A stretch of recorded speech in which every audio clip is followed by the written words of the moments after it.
The encounter mark sat in the food court of Outpost Delta. The station floated in deep space far from Earth, surrounded by stars and silence. Around him were people and beings from different planets, some wearing long cloaks, some having more arms than usual, some not even walking but gliding across the floor. But Mark focused on his tray where a small pile of golden fries waited. It was the last comfort of home he had on this cold metallic station. Across the room near a wall stood someone who was not human. Her skin was light blue, her eyes large and dark like twin planets, and her movements were slow and alert. She wore a brown cloak over thin armor and a device on her arm that blinked softly. She had been watching Mark for a while, not moving, just observing. Others passed by her, but she did not react. Her eyes stayed on him and on his fries. Mark noticed her and tilted his head. She looked hungry, maybe not just for food but for something else too, something harder to name. She had a strange kind of sadness, like someone far from home, who never expected kindness in any form. Without thinking too much, Mark picked up his tray, walked over and stood in front of her. He held out the fries with a small smile and said she could take some if she wanted. She did not speak at first, only stared at the tray, then at his face. After a few seconds, she reached out, took one fry, smelled it, then placed it slowly in her mouth. She chewed as if learning the taste of Earth. Then she took another and then one more until only a few were left. Mark said it was okay, she could have them all. She paused, looked at him again, and something in her eyes changed. Her head tilted a little, and she said in a quiet voice that was clear and strong, "You gave, without asking anything back. That means something." Before Mark could reply, she turned and walked away, leaving him standing with an empty tray and a strange feeling in his chest. He did not know her name or where she was from, but somehow he felt that this moment was not the end. Something had started here, something that would not stay simple. And just before she disappeared behind the exit, she glanced back once more, her eyes meeting his like a silent promise that this was far from over. Strange behavior after that day. In the food court, Mark thought the encounter would fade like a short dream. He returned to his routine, helping in the maintenance bay, fixing damaged machines, replacing wires, checking oxygen levels, and adjusting panels. The station never slept, and neither did the work, but something had shifted. Since that quiet moment with the alien girl, it started small. The next morning she was there again. Not beside him, but nearby, sitting on a corner bench, eyes watching calmly as he walked to the mess hall. She did not approach or speak, just followed from a distance like a silent shadow. Later that afternoon she appeared outside the repair bay, leaning against the wall, arms crossed, body still and eyes focused. Mark felt her presence even without looking. When he turned, he saw her standing just a few feet away, watching as he worked. At first, Mark tried to ignore it. Maybe she was curious, maybe she found humans strange, or maybe fries meant more to her. Then he understood. He had never studied her species deeply. The only thing he knew was that her people were from a warrior race with ancient customs and strong emotional codes. By the third day, her actions grew harder to overlook. She followed him into the recreation room and stood guard while he played a card game with his crewmates. When another technician named Leo slapped Mark's shoulder in a friendly way, the alien girl suddenly stepped forward with a low growl that made everyone freeze. Leo backed off quickly, saying he meant no harm. She said nothing, only returned to her spot near the wall, eyes locked on Mark, as if daring anyone else to touch him. The room fell quiet, and no one dared come too close after that. Mark tried speaking to her, asking questions like why she was following him or what she wanted, but she only responded with short phrases. "You gave kindness. Now I protect." That was all she would say. He spoke with a communication officer, hoping someone understood her culture better. The officer pulled up old data and warned Mark that some warrior species had strong rituals. In some clans, the act of giving food without demand could be taken as a form of bonding, not romantic exactly, but a declaration of trust and alliance stronger than words. Mark felt nervous. He had only offered fries to be polite. He never expected to end up with a personal guard who growled at strangers. The real surprise came one evening when Mark entered his quarters and found her sitting on the floor near the door. She had somehow bypassed station locks and security. She had not taken anything or damaged anything. She had only sat there waiting calmly. He asked her why she came. She said danger lives in quiet halls. I guard. Mark ran a hand through his hair, not sure if he should feel safe or scared. He told her this was not necessary, that he did not expect anything in return for the fries. She looked at him and replied giving means more when nothing is expected. From then on she never left his side for long. When he moved, she moved. When he sat, she stayed near. Others on the station started calling her the silent shield. No one dared speak too loudly near Mark now. No one dared laugh too close or make sudden moves. And Mark slowly realized this connection was not going away anytime soon.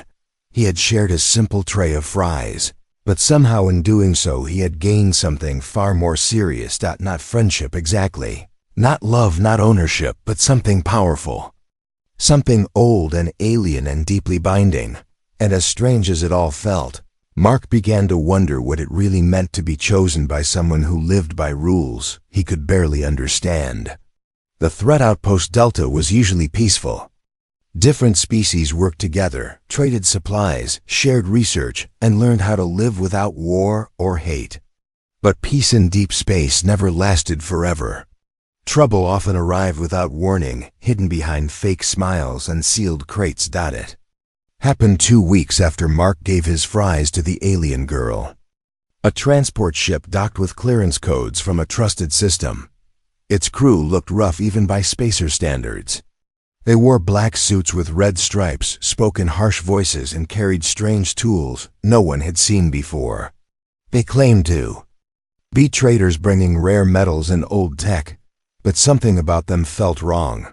Mark noticed it first during a routine systems check. One of the new crew members stood too close behind him while he worked near the energy coils. The man asked strange questions not about parts or repairs, but about station access doors, power grids, and emergency shutdowns. Mark gave simple answers, but kept his guard up. When the man walked away, the alien girl stepped forward from the shadows. Her eyes narrowed, her body tense like a storm waiting to strike. She did not trust them, and soon Mark felt the same. Later that day, in the cargo bay, Mark found a hidden device behind a crate. It blinked green and pulsed softly like it was scanning. He called security, but by the time they arrived, the device was gone. The strange crew became more aggressive. One of them cornered Mark in a hallway and demanded access codes for the central power room. When Mark refused, the man grabbed his arm hard enough to bruise. Before Mark could shout, the alien girl appeared. She moved like a flash, stepped between them, and shoved the man back with one strong arm. Her growl filled the hallway, sharp and deep like a wild animal ready to fight. The man pulled a weapon from his belt, but never had the chance to use it. She knocked it from his hand with one strike, then pinned him against the wall, her eyes glowing. With warning, security arrived just in time to break it up. They arrested the man and placed the alien girl in a holding cell. No one had seen the full story. They only saw the fight and the damage. Mark ran to the detention wing and spoke to the officers. He tried to explain that she had saved him, that the man had attacked first, but rules were rules, and she had broken them by using force. He visited her in the cell, where she sat calm and quiet, hands resting on her knees. Her voice was low but firm. When she spoke, I saw the threat. I acted. That is the way of my kind. Mark asked why she kept protecting him. He never asked for this, never expected it. She looked at him for a long time before speaking again. You gave, that means you are worth guarding. No debt, no deal, just choice. Her words echoed in his mind long after he left. The station captain held a meeting to decide her fate. Some wanted her removed, others wanted her locked away. Mark stood up in front of everyone and spoke with fire in his voice. He told them she had stopped a bigger danger, that her actions were not random but necessary. Some crew members agreed. Others stayed silent. The final choice was delayed, but the message was clear. The alien girl was not safe anymore. As Mark walked through the station that night, he felt the tension growing.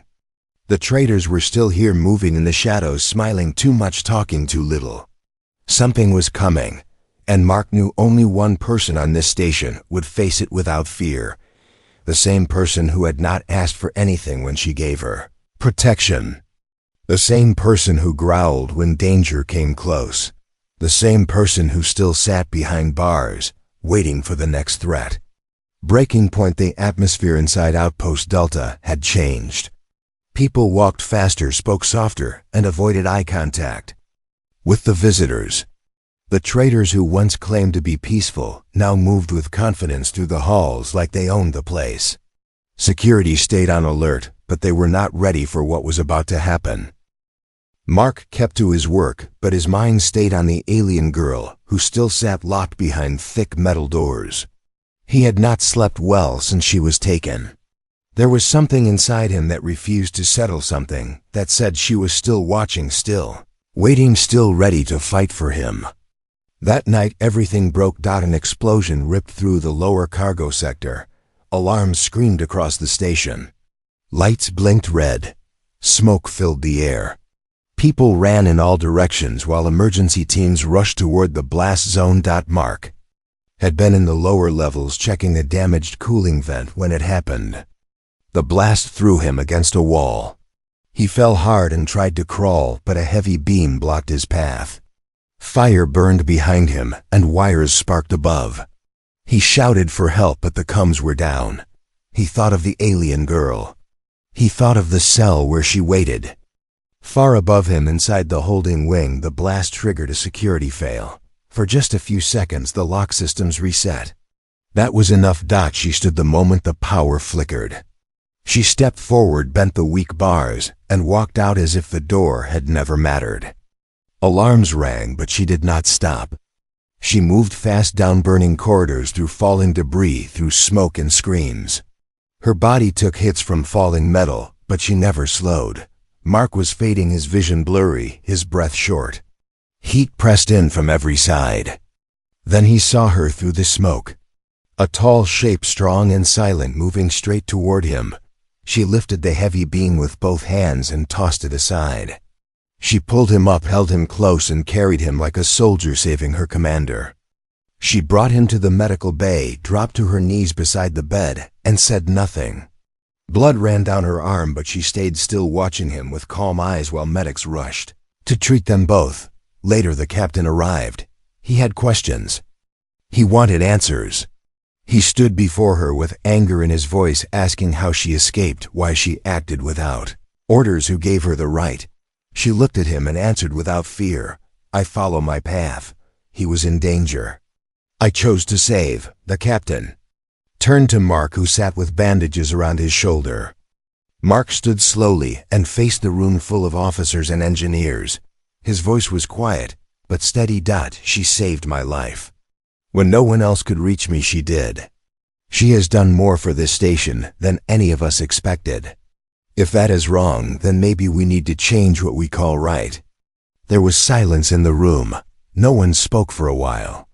Then one by one heads began to nod. Some clapped, others stepped back with respect in their eyes. The alien girl stood tall but did not react. She did not seek praise. She only looked at Mark and said, "I will not leave unless you say go." Mark felt something rise in his chest, not fear, not duty, but something deeper. "You are not going anywhere," he said. "Not now, not ever." The crew watched the strange bond unfold, a human and an alien bound by nothing but choice and loyalty. No contract, no command, just a single act of kindness and everything that followed. The fires were gone, but the story had only just begun to spread.